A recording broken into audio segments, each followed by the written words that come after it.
Hey guys, no surprise, Crimulus here, and I keep finding myself asking the question, not whether I could, but whether I should.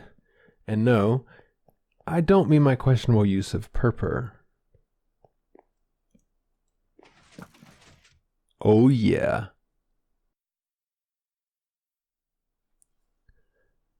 So ever since 1.14 came out, I've really wanted to use the dispenser mechanic to automate chorus flower farming. And you don't really need a lot of chorus flowers for things. You need the fruit to make purpur and whatever. But I like to collect things, so I figured I'd give it a shot. I wanted to see what would happen. Now, as my intro suggested, this is not a super efficient farm. You might get about a stack of flowers every 4 hours, but that's not the point. I just wanted to automate it. And now I can AFK and get my chorus flowers. So I'll show you around here a little quick. This is a little expensive. It's not an early game design. And to be honest, it's, like I said, it's not even that practical. However, it was fun and I wanted to show you how. And I do think you could potentially build a bunch of these and set up some kind of rail system and make it more efficient. But I'm going to show you really quickly how it works. So you saw in the intro, when you AFK, you just stand here holding right click. That plant with chorus flowers in your hand, it plants the flower. I have the tick speed cranked up. When that happens, these observers detect the chorus flower and they fire the corresponding dispenser to knock that flower. Then they fall down into here, into this carpeted area. This carpet could be trapdoors or whatever you want. And it runs into this hopper array down here into the chest. Relatively simple design, but as I said, lots of observers, note blocks. This could also be observers or lamps or something if you want, but that's it. It's overall fairly small, doable, approachable for intermediate and even beginner players. And I'm going to show you how to build it. Okay, you want to start by picking out your 7x7x7 area. And at the very bottom, you're going to place your piston that's in the middle.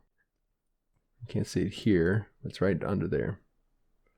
Place that piston, and we're going to surround it by a conductive block. I'm going to use something different than end stone. Let's do stone bricks is our conductive block.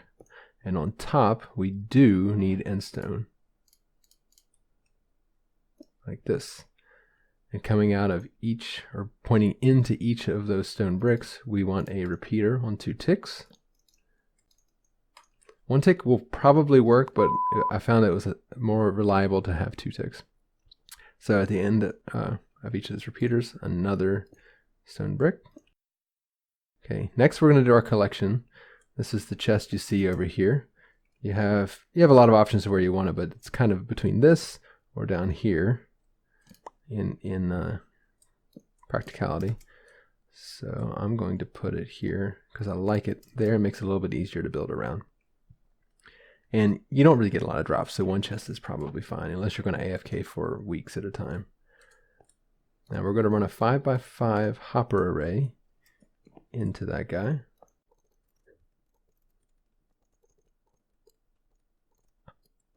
And we're going to cover that with the most gaudy material you can find. And this can be anything that allows the growth of a chorus flower, but also allows a hopper to pick up items through it. But you can play around with it in whatever suits your taste. So now we're going to install the observers at the top. This is the max height that we want the chorus flower to grow.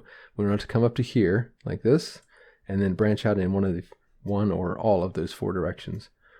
So we'll put a temporary block there. We'll have our observers facing down to detect when a flower appears there. Then on top of each of those, we want a piston that gets 0 ticked, which will push a second observer.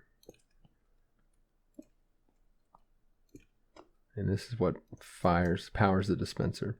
I like to put a block here. It just makes me feel safer, but this observer, eventually we'll put a dispenser right here. This observer will power it with or without that block. Just preference.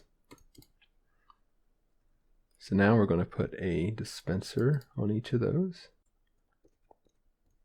And we're going to fill those with arrows. it might be a good idea to hook this up to your skeleton or mob grinder to keep this full, but you don't really use that many arrows.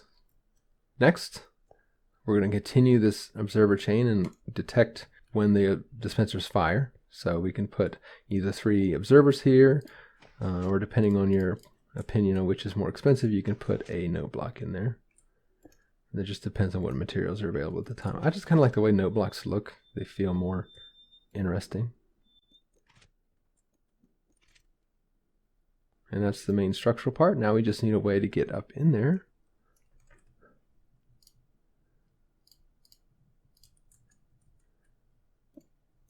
And there we go. Just plant our chorus flower. It grows. And sometimes the items do land on here. When you AFK, you want to stand close enough where you can pick those items up. So I typically stand right here, just with my right mouse button held down. Also, these are growing really fast because I have the random tick speed at 300. I'm going to set it back to the normal rate. Again, close enough to pick this up. And we're going to be here a while. And one follow-up note, you want to start with about 4 flowers in your hand for every hour that you plan to AFK, because you will lose some and pick some back up. But 4 per hour roughly keeps you from running out. If you want to go longer than 16 hours, you would need to set something up to pull the chorus flowers out of this chest and hand them back to you as you're planting. But guys, that's the end of the tutorial. I hope you enjoyed it. It's the 3rd in a series of 5. And if you like hearing me say stupid things or just doing stupid stuff, I stream over on Twitch pretty regularly. But otherwise, we'll see you in the next tutorial. Guys.